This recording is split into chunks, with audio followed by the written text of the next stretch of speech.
That's to turn it on. Okay. Just hit that button. Okay.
I'm gonna try 0. Okay.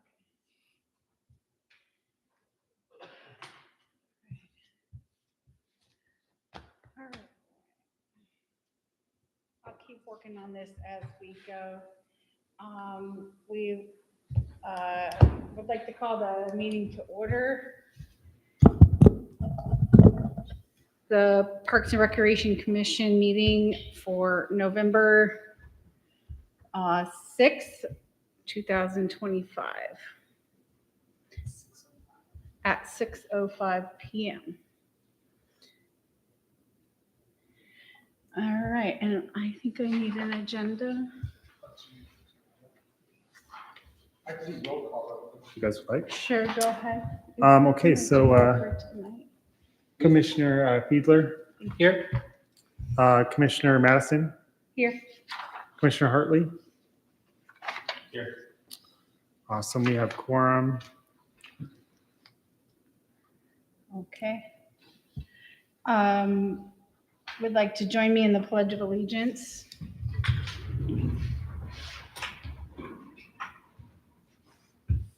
I pledge allegiance to the flag of the United States of America and to the republic for which it stands, one nation under God, indivisible, with liberty and justice for all.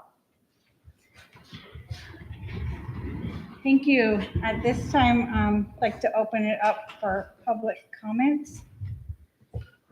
No public comments, okay. And approval of the agenda. Do we have a motion to approve the agenda? I'd like to make an edit to the agenda. You have to, I'd like to make a motion to edit special orders of the day of Dalton Fiedler's oath to office be taken off. That was done on the prior, well, not October, because we canceled that one. Must have been September's. we have to make a motion to enter, Yeah, so I'd to like to accept make, the minutes first, or the agenda, then we can edit it. okay, So I'll make the motion to approve the agenda. Someone seconds, I'll second that. and then his motion takes precedent. I'd Which I like- second his motion. Then I'd like to take a motion, make a motion to change the special order of the day and take off Dalton Fiedler's oath to office. Yeah, and Lexus, yep, and election of chair and vice. Second. Do you want to do it? Aye. Aye. Then you go back to the main motion to approve the agenda. Then you have to go back. All right. With the amendments, we'll go back to approval of the agenda. Do we have a motion to approve the agenda as amended? That's already on the table, so that'd be good. Oh, we already did this? No, you have to do the primary before you do the secondary. So now we would vote on the main. To approve the agenda as amended. Okay, sorry, I'm a little lost. I thought we just did that, but, We modified it, okay, and now we go back to the first motion, which was to approve the agenda. okay. I thought that's what I said, but maybe I'm just using the wrong words. I apologize. I second. Aye. Aye. All right. Next item on the agenda is reports. Do we have any reports from the mayor? No, the mayor is not present, or? He is. Oh, I'm sorry. I missed the whole last month. I was not feeling well, so I apologize. Welcome. I do not have an update, I guess. Yeah, I don't really have nothing, sorry. Okay, thank you. I look forward to talking with you later. Appreciate that. And reports from the chair. I have no reports for this meeting. So I believe we move on to the next agenda item. Is that correct? Yep. Okay, the next agenda item is the minutes from the previous meeting. Did we do the approval in September for the August? No, okay. So both the August 7th, 2025 and September 4th meeting minutes are on the table for approval. I believe everybody has a copy, and at this point, we would call for a motion to approve the minutes as recorded for August 7th and September 4th. I'll make the motion to approve both. I second it. All in favor? Aye. Excellent. And under persons to be heard, there's nothing listed. Nothing listed also for public hearings. So that takes us to unfinished business, number 11 on the agenda. Discussion about the trails at Bear Paw Park. Develop a map highlighting areas within the city where trash is accumulating. And the third bullet item is discussion about GPS coordinates for ATV and pedestrian crossings along the park's highway. At this time, we'll open the first item up for discussion about the trails at Bear Paw Park. Was it Bonnie who's mostly been leading that? Is that? I her name? believe it Okay. was Bonnie that Yeah, was that's been mostly leading that involved up. with Melissa as well. Yeah. So I'm not sure if I have much of a report on if there's been any change or any development into that. I don't know. I will say that the map that you see here, this is where me, Bonnie, and Melissa, we personally walked through there, marked the trails. Okay. And then the guys went in there and cleared it out, so it is now walkable. So Awesome. yeah, that's what that map right there is for you guys. That's just, hopefully there's more to come. Well, that's a really good start. Sometimes just having the original path down can open it up if we can get another party to come in. We found that's pretty much the best way to move forward from here is to get a third party to come in and helps establish that. So. Yes. And I had a question about the maintenance of the trails. That's being done all by the city, is that correct?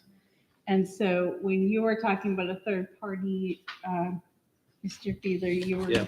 referring to, It's really great to see the city putting effort into the trail and stuff. That's just a pretty first thing that hasn't happened before. Yeah. So that's fairly new. The typical past volunteer effort doesn't work through this committee. So we have to use third parties that have insurances and stuff like that to be able to put work groups together to be able to provide anything future on. If we can get other things to happen, that would be great, more like of what did happen, but that hasn't been how things have worked in the past. That we typically need a third agency to come in and help us produce or build our parks Awesome. in one And- form or another. And I think that Bonnie was working with a church group in particular Oh, that she had met with. I thought that she was what she was talking about, of trying to help get those open. And maybe that's what you guys did when you walked through. I don't know if that was a part of that or not, but I know that she was talking about once they knew where they were going, the next step was to clear it and get it open. So that's really great that that's already happened. That's awesome, especially like before the snowfall and everything. So that'll Yeah. make it so we can Good try to timing. get that open up through volunteer efforts of trying to make that trail more visible through the winter. Yeah, our idea is to make it accessible to skiers in the winter, so we're gonna try and maintain the trails in the winter time so that cross-country skiers can also access it during year-round. awesome. One more follow-up question to that. Are we seeking a groomer for that trail? We're currently working on a potential grant to get some equipment for that. But we're also, we're talking with people from the community who own a snow machinery like that, with possible help during these seasons. Okay, A trail that narrow, unless Dalton wants to correct me, that's pretty tight for a groomer to try to maintain if it's just a single pathway. yeah, I haven't walked it. Is Yeah, it it's- pretty? It's pretty narrow, it's not the giant trail that's. Gotcha. Yeah. Okay. And then Curious. again, we've kind of struggled with anything of that happening under the devotion of the parks or the city, that because of restrictions of volunteer and insurances, again, we'd have to find a third party or someone that would be doing it while others were looking the other direction. So, because there seems to be a lot of issues involved with how we would accomplish keeping that trail open through the winter. So we're very thankful for the city. Thank you Yes. for doing that. Yep. Super thankful. Thank you for clarifying that.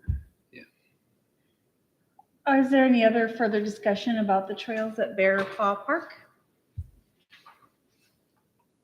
Okay. Are there any actions that we feel as a committee or as a commission need to take place before the next meeting regarding the trails at Bear Paw Park?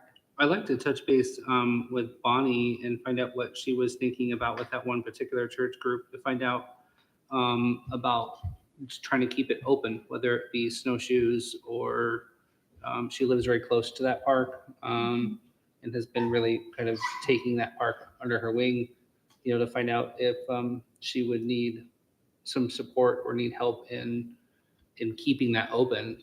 So I think that would be the next part, is what can we do to keep that open?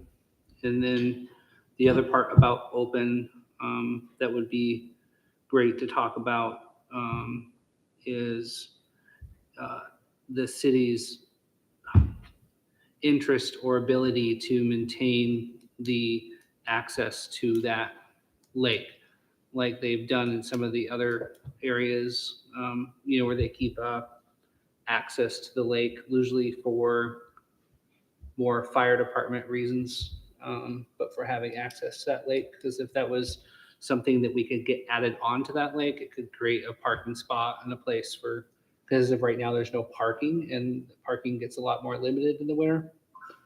So that would be something that I could see being like in pursuit of, now that we have something there, is to try to keep it open. And that would either mean maintenance by, or the next step would be kind of like move in that direction of trying to figure out how to get that done. Because I do know that lake access through the winter, particularly in that area, is important to the fire department. Because a lot of their water sources back in that area can be difficult to get to. So, but I also know they have Crater Lake, both like north and south, so very established in that area, so. But that would be the next part, I would think, is how do we keep it open? It's easy. So, We plan to plow it because the trailhead is there at Mhm. the beginning of Bear Paw. Yeah, And it ends over at the parking lot, by White Rabbit. okay, And we just put in a driveway yeah, there off of White Rabbit with, a nice approach. It doesn't go down anymore where you weren't able to really go in there. yeah, And now we're gonna plow. wow. Would that be more towards the lake, or is that more on the White Rabbit? So there's a parking lot on the White Rabbit side, Uh-huh. and then there's a approach to the lake. Awesome. That is so grateful to hear, and it's really neat to hear that city putting in some effort to keep those open. Yeah, it's where that little building is, that little tiny. Yeah, it's like a It's little, like a little utility building. yeah, The opening is right behind it, pull in, there's a hole in there now, so it's flat, it's access. Awesome. the other angle we come at is like we did for the day use area at the Little Sioux Park, is you were talking about Bonnie and a church group. The city could always do an MOA with another organization. And an MOA pushes that liability onto that organization. If they're willing to take it on, then it waives the city's responsibilities for it. And you don't have to worry about the whole getting permission and stuff. If there's an MOA in place, that group can go in there and help anytime they want to. Just like what happens right now, at the Little Sioux Rotary Park down here.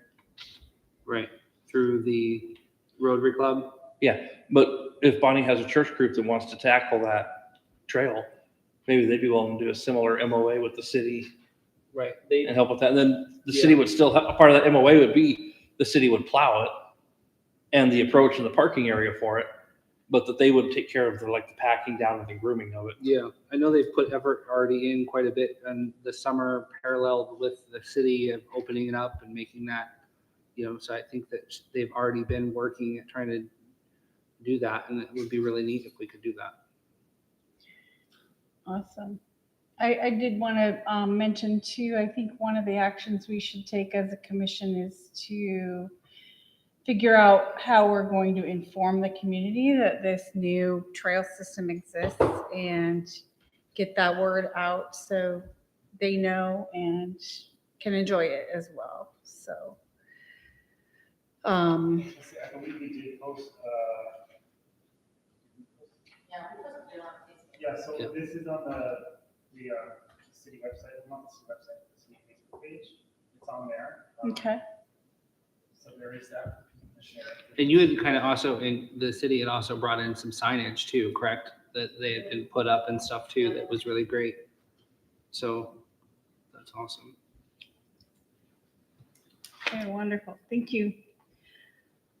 Okay. Any other comments about the Bear Paw Park trails? Okay, let's move to the second discussion bullet. Develop a map highlighting areas within the city where trash is accumulating as unfinished business. Does anybody have any comments or discussion on this? I believe that was. Yeah, it was something I've been kind of passionate about trying to keep, is to keep trash down in the area. I have not personally had any time to devote towards getting these areas pinpointed on a map, but I still think that would be a really good project to partake in. And I think that probably holding hands a little bit better with DOT would probably be the best place to go, because they're pretty intimate with the roads. So, Yeah, you guys come up with, maybe a local map, where you have some specific areas that you guys want, trash, you guys have, Well, if you go on the trail on the side of the highway, it's everything within 50 feet of the highway. yes, It's a constant trail. Yes, it is. Especially when you got the trees that separate the highway from the utility right of way. There are a lot of abandoned vehicles and trash. I think I took my four-wheeler once from my house to Houston High and went past, I think, 7 different Mhm. cars.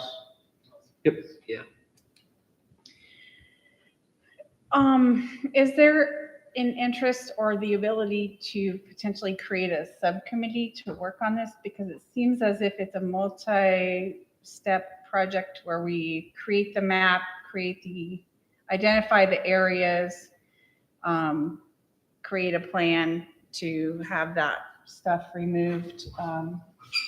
Should we call, is it possible to call a work committee on this or subcommittee This- or? This group could only do a committee within itself. We can't create a committee that uses others like planning and city council or outside. Or we could do a community thing, Yeah, but the problem with that is getting community involvement yeah. to sign up for it. That's the biggest challenge to it.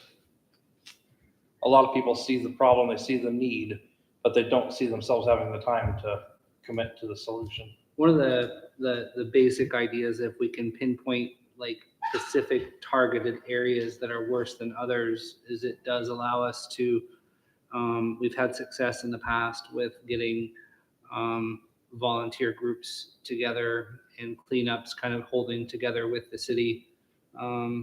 We've worked with that in the past and had pretty good success. And I feel like if we can get some of these problem areas identified, that come the spring, when they start to do their clean out, that we could have more, that's generally where this was first initiated, is thinking more spring. So we can have a part of the Houston City spring cleanup. That's typically when the programs for pulling off cars off of people's lots come in. That's typically a great time to get resources for volunteers for cleanup. We also typically have around that time frame where the city brings in the big trash dumpsters, but Yeah. if we had some of these areas targeting, we could have them maybe more delivered to the problem areas, so the cleanup would be easier, kind of like Zero Lake that we've done in the past. Mhm. So that was, I think, my thoughts in this is if we can start really identifying the heavy areas of usage that trying to help that cleanup project come the spring, help be basically taking that very same entity that's been happening every year, but just try to get it going to help clean up our parks for the summertime. Give you some insight on that. Yeah, for sure. So there are a lot of problem areas, and we have identified quite a few of them. Yeah, The issue with that is that they're on people's private property, and we can't go on people's private property to clean up the problems. right. So like the dump sites have become abandoned property kind of a thing, where there's a We have- property, like they pull the car into the trees and then that's now someone else's property. Yeah, so unless it's on city property, we can't go in and clean it up. Right. So and that's usually like within easements of roads, kind of a thing. Clean the easements, and we can clean city property. Right. But there are consistent issues with junk cars that are sitting on someone else's property, and they don't want them there. Water has brought them there. Right. We can't Yeah, go on that person's property. Right. and pull that vehicle. right. So Yeah. I think that by getting these identified and again, made knowledge of working in that process, because there are already processes involved for helping citizens get rid of cars, especially in the springtime. Do you know about how many of some of these are that are more in city realms, or pretty much all of them just outside of those city easements? Most of them are just more in private. When we see an issue that's on city property. Yeah. Or in the easement. we Yeah, you're tackling it. Okay. Take care of it. So most of it, so 99% of this problem is all on private. Yeah, pretty much already. Okay. Huh. So we can do it, you guys can find, like areas that are public, have Right. trash accumulation, we can have to start somewhere. Yeah. So just to correct something, Houston Code 8.06.025. The mayor or designee may investigate any junk vehicle or area with accumulated junk or trash to determine if the subject items constitute a public nuisance that detrimentally affect the public's health, safety, or welfare, or significantly reduce the value of the surrounding properties. There is a mechanism in code to go on and enforce it on private property. We've used it in the past where we have actually cleaned properties, and then the city submitted the bill for the time that the city had to go out there and clean that property up. So even if it behooves the person, the property owner, to take care of it themselves at a lower cost than to have the city do it for them. There is a mechanism in city code. A lot of it is what we have as squatters' dens, where they find an abandoned property, they just move a whole bunch of stuff in there, and then when they leave all the trash behind. Right. And then it falls on that person to clean it. You know, and like he's talking about, May 11 through 16 would be next year's cleanup week, if we follow the normal pattern. So we can start planning now, maybe look for some grants, look for some support. Look, the National Guard used to do bumper drags on public rights of way. They can't do it on private, but on public rights of way. All these vehicles that are dumped, they're not even vehicles, they're scrap metal, dumped along the public rights of way, along the utility easements, going in there, pulling them out, and taking them to a scrapyard. If we don't wait until the month before, we might be able to find some support to get that done. Yeah. I don't know that necessarily that falls under Parks and Recreation's purview, though. That's more of a public works and maybe a planning and zoning. But we could always encourage it to support it and make it part of cleanup week. Get more involved as a commission. Yeah. One of the things that it's just coming to my mind that could potentially fall under the Parks and Rec Department is creation of like art projects with these old junk cars. So I knew somebody in my past who had created these huge flower sculptures, welded them together with old junk cars. And so like potentially if there's any like welders in the community that might want to we could have like a contest or something to make a public art piece or something. I don't know. I just think that would be kind of cool to motivate the people that these are on their private properties to donate their vehicles to, even if we had to go pick it up, and then create a beautiful thing out of trash. So, I mean, there are just ways to like look at different grants and different ideas and kind of think outside the box. I just want to point out the borough offered to pick up junk vehicles from people's properties at full cost. They would pay the cost. You just had to call the tow truck. They would come out and pick up. You didn't have to do anything but make one phone call. Then get one. And they can't get people to sign up for it. We still have junk cars. They just had to pick up 12 of them off of trails, various trails throughout the city. Yeah. Public Works did. Yeah. That have just been dumped because they don't want anyone coming to their property. They just want to get rid of the junk. Yeah, I get that. Well, I like the idea of planning something, taking from now until cleanup time to get a plan put together. So perhaps we could keep this on our agendas and keep it fresh. If we're not going to form a subcommittee, then we can at least visit it every month at our meetings. So Definitely keep in touch with Public Works because it's going to be under their umbrella. okay, perfect, awesome. Well, I love that. Any other discussion on the city trash accumulating and the map? Okay, we'll move to the last bullet under this unfinished business, and that is discussion about GPS coordinates for ATV and pedestrian crossings along the Parks Highway. I believe that was yours also, Mr. Fever. Yep. So I went to the zoning and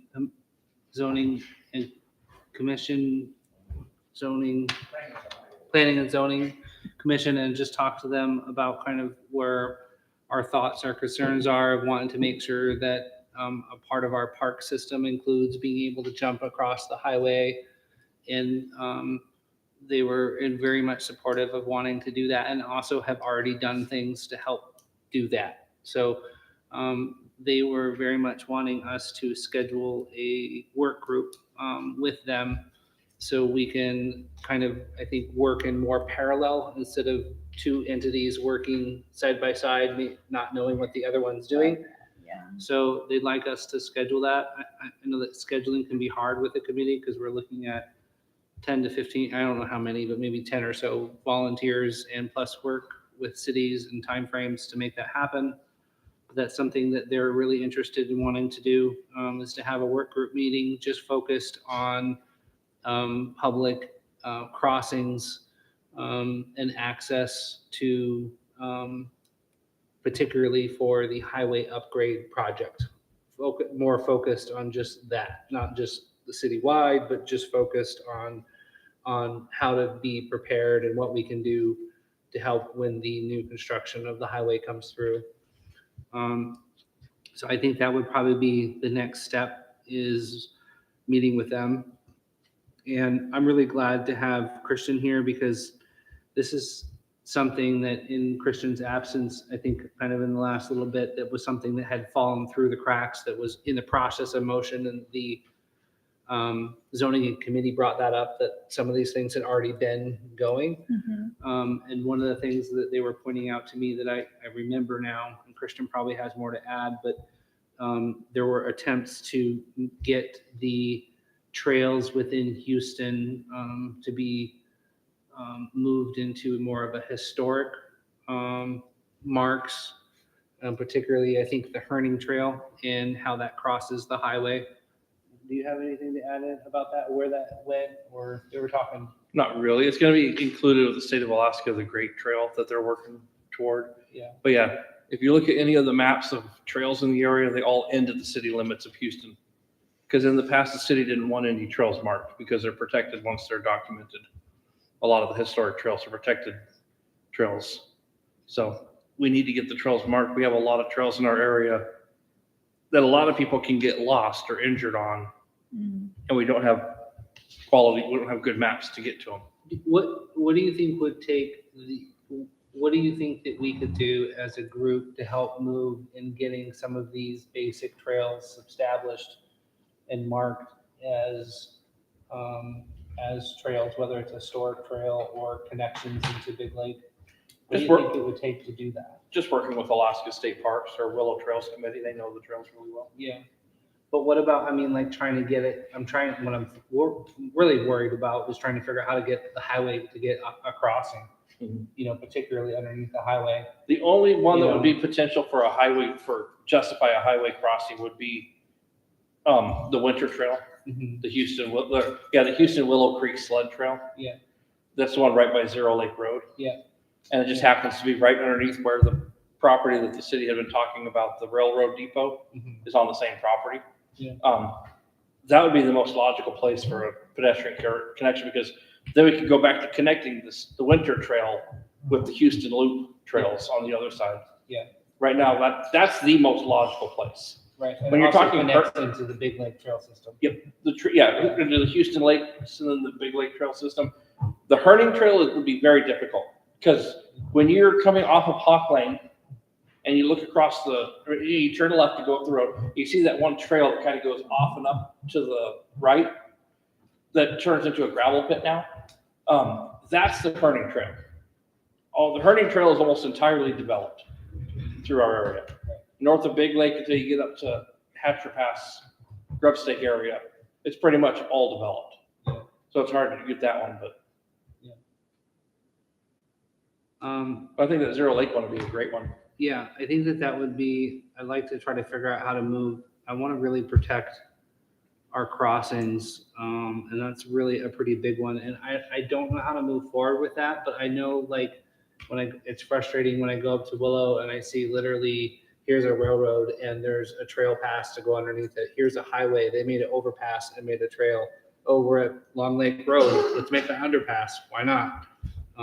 You know, they just have consistently made those available, and that doesn't seem to be happening here in Houston. Nope, And I just really want to go like, why not? Why aren't we doing this? 100% agree. Yeah. I know we all agree. I just don't know where to take it. I don't know where to go with this to make it happen, but I think that starting with public zoning and committee and putting together a work group will probably be a really good place to hold hands with them and not to be repeating work. Well, we could make the suggestion to the city council to establish a historic committee, but I think it'd be better just keep it here. I do too. The primary mechanism off the top of my head that you would use to that is to work with the Mat-Su Trails and Parks Foundation, look for some grant money that they could do a plan, put together a plan on how to reconnect these trails, these disjointed trails, and get that connection going, find out what's needed, and then going for the bigger grants like through Mat-Su Health Foundation, Rasmussen Foundation, any of the larger foundations that are out there. Once you have a plan, it's easier to justify a big ask. Absolutely. And we found that over and over again, once we get some of these plannings, like even getting our trail in Bear Creek, once we get something in, it's so much easier to get help and support. Yep, So- once you get people using it, it's much easier. Look at what's been happening at the Rotary Park down here. Yeah. All we had to do is put something in there. It's been growing up and growing up and growing up each year. Yeah. And it's a more inclusive, more involved, but still Yeah. matches Yeah. the environment that it's in. It still matches Houston. You said the Mat-Su Trail, what is Mat-Su Trails and Parks Foundation. Trails and Park Foundation? So they can do small grants. They can't do big grants. They're a smaller funder, but they can help with the planning phase and they can help The with planning. technical support. Okay. I get done with my classes in a month from today, and then I have like the Christmas break off. I feel like that's something that I could pursue in the month of December. I'm just starting to touch base with them and seeing if there's anything we can do. But as far as like short term, the zoning and committee group, they were really hopeful to put something together even before this meeting, and I just didn't have the ability or time to make that happen. So I know they want to make that happen. All of them wanted to make something happen pretty quickly.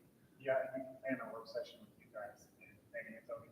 So Yeah. that you guys can talk to each other. We're already kind of in the works of that. We're just trying to figure out the exact date. Okay.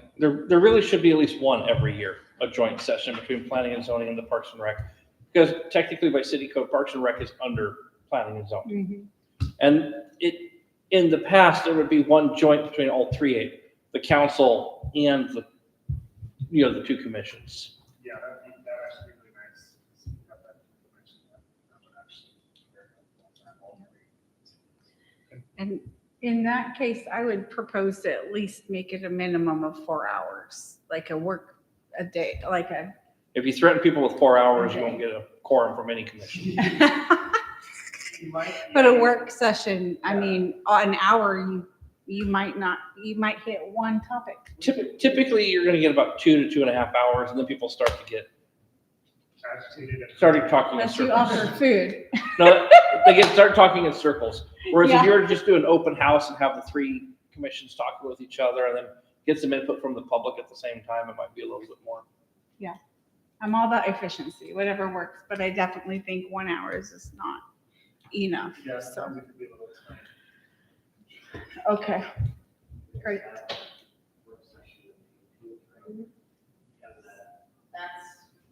We're probably gonna have to do this the 18th. So, I don't know whether.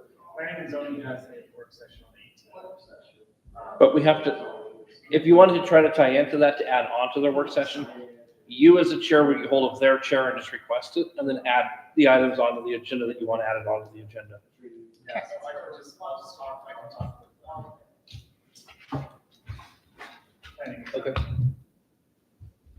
I'm trying. Okay, great. Good discussion, you guys. This is great. All right, I believe that we are concluding the unfinished business unless there are any further comments. Okay, great.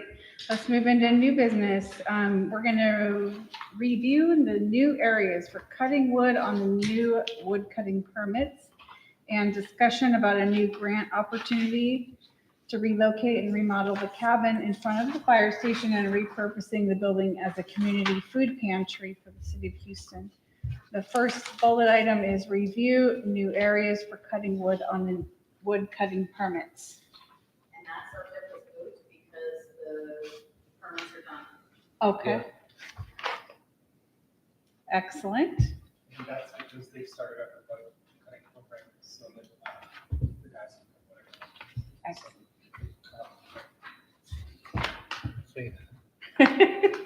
All right, so our last bullet item in that new business is discussion of the food pantry. Does anyone want to take the lead on that? So, Well, I'll let Charlie, because he was the writer. Yeah, so I'm the one who wrote this. And basically, what we came up with, and this is with the past administration, we came up with an opportunity to move this cabin in front of the fire station down to the, what is it, the Homesteaders, Community center? yeah, the Homesteaders Community Center, and basically attach that to that building. Because the cabin itself it's kind of small. It was a food pantry, it'd be very small. So our idea was if we paired it with another building, we could use this as maybe the front and the other building as a potential housing unit for all the food and processing and whatever. But that was more of the backup. That's more the backup plan. So if you look on here, there's a couple different maps that will show you. The first one that you'll see is the option number one, which is just the backup, is to move it down to Hawk Lane, right in front of the senior center down there. It's right along the highway. The problem we're running into is we might not have the approval from some of the not the commissioners, but the other entities involved. yes, the other entities involved. So if that falls through, we have a backup plan to move this cabin over to the Rotary Park. And we chose that area because originally people wanted to put it possibly in the campground, but the grant that I came across, it wouldn't allow us to put move the cabin into a for-profit area. So our idea is to put this cabin before you enter the fee area of the park, and it would still be used as a food pantry. It would just be pretty small. And that is, both plans are still on the table. It's just we don't know as of now which one is actually going to work for us. But I should have that information here within the next month on whether or not we maybe once I hear back from the people who we applied for the grant, and also we need to hear back from the community center as well to see if they would agree to it. So there's a lot of different steps that are taking place right now, but that's the idea that we had. And yeah. So Homesteaders Community Center right now is in process of two different potential expansions, which would preclude placing a cabin. Because if the cabin were to get moved down there, it might just have to be moved 6 months later at the same cost. Even just to lift a cabin and move it 100 feet can still be thousands of dollars. And that would just be a waste of resources. I have two things, if I may. Go ahead, yes. So first off, I just want to make it clear, first off, that this cabin was never actually part of Parks and Rec. It was originally grant funded back in the early 2000s as a Chamber of Commerce building. That Chamber of Commerce floundered and flundered, and the cabin pretty much became vacant. It was unused. It is still about a 20-year-old cabin, but it's fully intact, fully functional. It'd be a great cabin for a use. Putting it inside the Rotary Park for a food pantry would not work at all. I could tell you that. There's no parking. I don't know if anybody's ever been to one of these food pantries around here, but there are hundreds of cars waiting for food. There's that much of a need for food security in our area. It would need to be moved to, the grant money could still pay for it, but it would need to be moved to an area that's more open. The problem with where it's at right now is it's in the way of snow storage when we're clearing Armstrong Road, the fire station, the landing zone, and all that stuff. And it just doesn't serve a purpose. It's rotting. We need to find a good use for it. So using it as a food pantry, and I think focusing on some way, maybe not even necessarily Homesteaders, but Mid-Valley Senior Center is right next to that. Yes. It's, there's area there, like there's you see that large area at the bottom of that one picture. It used to be a baseball field and it turned into a community park, but it never was used, a community garden, but it was never used. you know, it could potentially be moved there and still used for that food pantry, and then it would serve the function of helping the seniors out that are right there. That's all I wanted to say is just remember the Parks and Rec was never actually the intended user of this cabin, but it is a potential for use by Parks and Rec at the Little Sioux River, at the Little Sioux Park. I have a question for you. I'm sorry I haven't read through the whole grant, but is the food pantry a requirement of the grant, or is it a historic preservation of the building that's the main goal? It's more the historic preservation. This grant covers buildings in the area that are considered more historic.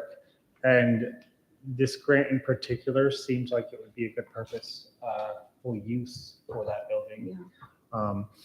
So that's where we came up with the idea. We also came up moving it to the community center. That I believe was the previous mayor's idea, and we went along with that. But yeah, we're still waiting to hear if we got the grant or not. So, but yeah, it is very expensive to move this. It's not cheap. It's quite expensive. That's why we had problems trying to auction it off in the first place. It's hard to move. And it actually doubles, the porch that's on the front of it doubles the cost of the moving. That gets moved as a separate building. Oh, wow. The So building, the porch probably would not be moved with the building. the building itself, we estimated about $20,000 to move it. So it's a lot. But we're doing our best to try and keep it in Houston and try to make it as useful as possible. If this fails, we will just start again and do another project and see what we can get out of it. So. Well, I know that food security is a huge problem in our community, for sure. It seems like we almost need a bigger facility and a bigger parking lot and access to the food pantry. Something that came into my mind when I saw that this cabin was being auctioned is that I thought it would be a perfect interpreter's building for our campground right here. So if we could move it closer to the camp area, even that might be super expensive, but it might be less than moving it all the way down the road. I don't know. But, working with naturalists in our area, historians in our area to teach about Houston and this, beautiful place we live in, working with Native folks to talk about indigenous peoples on the land. I think that would be so awesome to provide not only to the people who come camping, but to be able to have our kids go down or have them come to the schools and do, presentations about where we live, because that's one thing that I feel like I didn't get. I don't know a whole lot about it. And it's like, you have to really kind of dig around if you want to know, but if it's accessible and it could just really help build the community and build pride in our community and things like that. So that's a potential use. If this doesn't end up coming through, maybe we would want to consider something like that. Yeah, so the T-Mobile grant that we applied for this specific, the reason we didn't put it in the campground is just because it is a for-profit area, and the grant wouldn't allow us to move that building into a for-profit. It has to be a nonprofit kind of situation. How is it for profit? Well, if people are paying to use the campground, then that's for profit. So unless the cabin were potentially moved outside of that zone, which also falls into the plans of Corvus Design and their park plan that they presented, that could also potentially, if this does not work out, that might be able to be incorporated into their plan. So I also think there could be a lot of other grants available for that educational piece as well.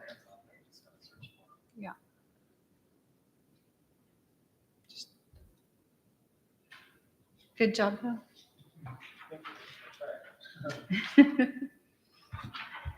All right. So, Last question I guess on that is, do you have a date of their notification or a time frame in which you might find out about this? I believe it's mid-November. I should know by the end of November. Okay, so we'll put it on I'd like to move that we put that on our agenda for next meeting as an update on the grant. Do we have to have a No, second? You're the Okay. chair, you set the agenda. Okay, there we go. I like that. All right, well, that concludes our new business. Is it customary to call for more new business or just follow the agenda? Okay, let's follow the agenda. All right, so committee of the whole, it says none. And then public comments. Did you want to say anything? I guess what I'm gonna say is I'm willing to work with you guys any way I can, and if you guys go to the items when we meetings or workshops to help or input. Yeah. And you know, I can share it with me or somebody else, maybe we can help, push stuff through.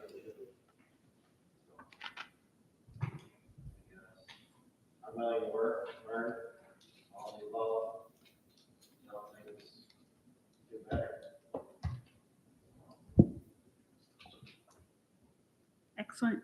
Well, it looks like we have a couple more items, commission comments. Any comments from the commissioners? I've got a long comment, so I'll let Dalton go first if he wants to. I know it's sometimes hard because it's like not like it's more than one person, but I really feel like the city of Houston and a few people within that city have really been helping at Parks and Rec in particular, and helping us get things open and parking lots and signage, and those are really nice to see effort being put into keeping things open and signage and clearing ways and those things. It's been nice to see progress, not just talk, but actual things happening.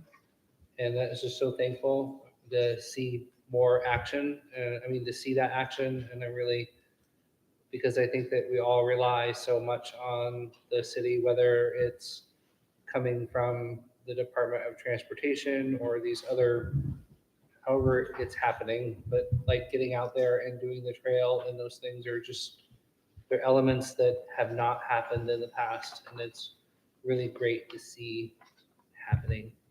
And I know it's hard to like thank a group of people, but there are some real particular people that I want to make sure that, I'm seeing your hard work and I very much appreciate you. So I've got a couple of comments.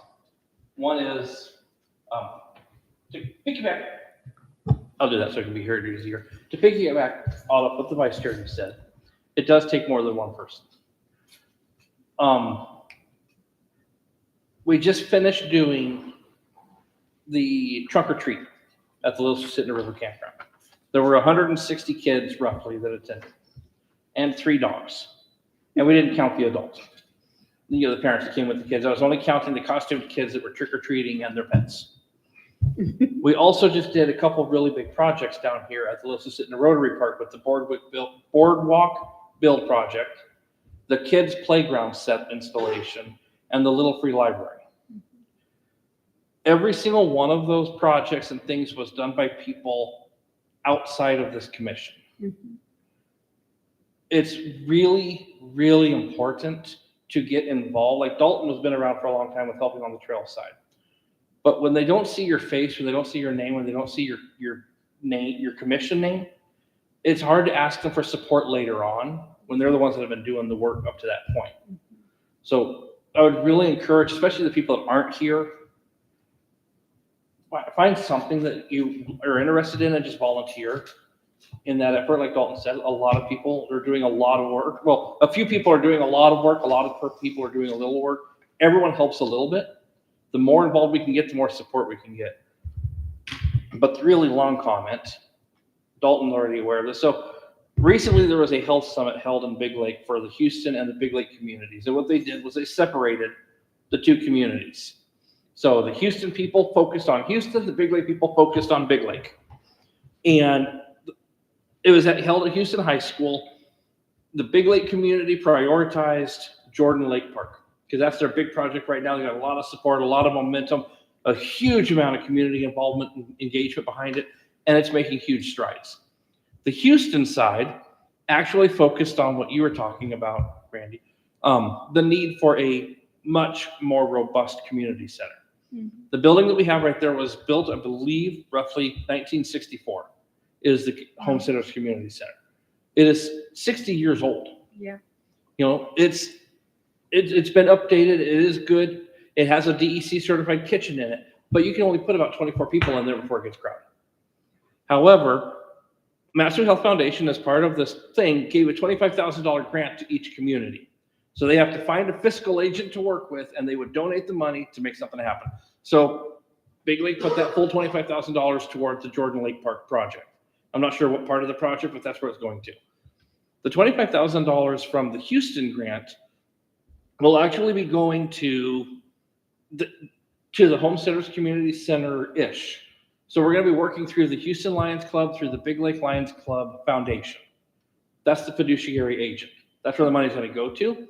But that $25,000 will be used to put on community classes and activities over the next year in order to establish and identify if there is a community need for a larger community center, which we know there is. But this will actually establish it, show how many people are interested. And the talk was already about stuff like classes, whether it be how to can, how to process food, but also stuff like crafting, beading, hunting, just all sorts of different community classes that could be done. And then putting on a quarterly meal, just a community meal. Come down here as a potluck where the main is taken care of at the facility and everyone just bring in a side dish and just come down and have a good time as a community. Those were the two things that are going to be that funded initially, is to get that gathering point going on right now at the Homesteaders Community Center. So that's where that focus is going to be for that. But the other things that came up as being identified as needs, food pantry. Not a food bank, but a food pantry. Those are very different things. I honestly never thought about this one. Freezer space. For people that don't have freezers at home, they got they can't sign up for the roadkill list because they don't have a place to put the meat. But they need the food that they could get from them. So having freezer space that people could use or borrow or rent, whatever it might be, but being able to freeze that food, freeze that meat, freeze that whatever you're freezing. And of course, a community garden, a fitness room, especially for the senior citizens, dances, senior programs, because where that facility is at is so perfect. It's right next to the high school, the middle school, the senior center, Big Lake Road, so people from Meadow Lakes. Big Lake has a recreation center, but it is truly just strictly a rec center. It's a big open rec area and an upstairs big open area. This, what we're talking about, is the potential for having a lot of other things going on in it. So that's moving forward, and that's going to be, there's going to be a separate organization formed for that building. It'll be a 501c3 until it goes through the Houston Lions Club, through the Big Lake Lions Foundation as the fiscal agent. The reason not to use the city is strictly because of the timelines. When money goes through the city, it has to be first introduced, then accepted, which isn't a guarantee, then appropriated, and it just delays it by 2 to 3 months. Whereas going through a local service organization, it can be turned around in a week. Yeah, for sure. So anyways, there is a lot of momentum right now toward a larger community center that can provide a lot more services. That's so To our- exciting. That's personally what excites me about this. I love the outdoor spaces. I love fostering all of these parks, and I firmly believe in that. But my real passion is in providing that community connection. I think we need opportunities in this. And the gathering place, Yes, mixing the we different need- generations to actually communicate. Exactly. so that the teens can teach the seniors how to program their phones, and the seniors can teach the teens how to live without their phones. Exactly. But it's just, that is Yeah, a momentum going forward. Yeah, I think it's something that love the that. city of Houston's absolutely struggled with, and that's what makes it hard in this area when you look north and south, and they have Mhm. these things. Willow's had a community center for decades, a huge community center, wonderful, Just got a heavily massive used. upgrade. heavily used. Yeah. Big Lake has their rec center. Meadow Lakes and Houston are the only two communities in the valley that really don't have a And community we center. really need one. But yeah, there's a lot of things, like book clubs that could organize out of there. There's a lot of stuff that can Oh, happen. yeah, for sure. So just wanted to pass that on. Exciting. Thank you so much. And then I just had a couple of comments, and it's really just to potentially add some things to the agenda for next meeting. I would like to follow up on Mr. Fiedler's suggestion of recognizing folks in our community and figure out as a commission who we would like to recognize, because I think it would be really important to have a formal recognition, maybe at a future city council meeting, to where we ask that person to come down, we provide them a certificate, platitudes, thank you so much, post it on our Facebook page, get their faces out there, get them known, and let them know, because I think that that is so important as well. A lot of people might shy away from recognition, but I think deep down, it's something that builds pride as well. We also need to communicate more with not just social media, but with the organizations that are out there. Yeah. I The agree hiking with groups, you. the skiing groups, the dog mushing groups, the ski touring groups. There are Yeah. people out there to share the information that we have trails. Yeah, and schools too. All of the schools have a newspaper that comes out every month or something. So really using those outlets. And then the other thing that I would like to begin thinking about potentially for our first event being just in the summer. And if that's too quickly, we can push it off. But I'd like to have 2 to 4 standing recreational opportunities, like you were just talking about, Christian, where, I mean, I could pull in my experience in working with communities and organizing road races, like 3 to 5Ks, super easy. You don't need a lot of equipment. You don't need a lot of fancy technology, but it's something that can bring our communities out, get them active, doing things together. So just, it doesn't have to be that either, but I'd like this committee to start thinking about what are 2 to 4 things that we could be doing before any of this other stuff, the community centers get set up. We can still do things without that building. We can do things with all of this new technology that we have. It's pretty easy to throw something together. Like you say, it's always a difficult thing to get the folks to come and join it. But I think if you create these standing things, just like Founders Day, year after year, people know what to expect. It can build over the years. So I'd like to just put those 2 items on the agenda for next month. And I have no further comments. And I guess that leads us to adjournment. Yep. Move to So adjourn.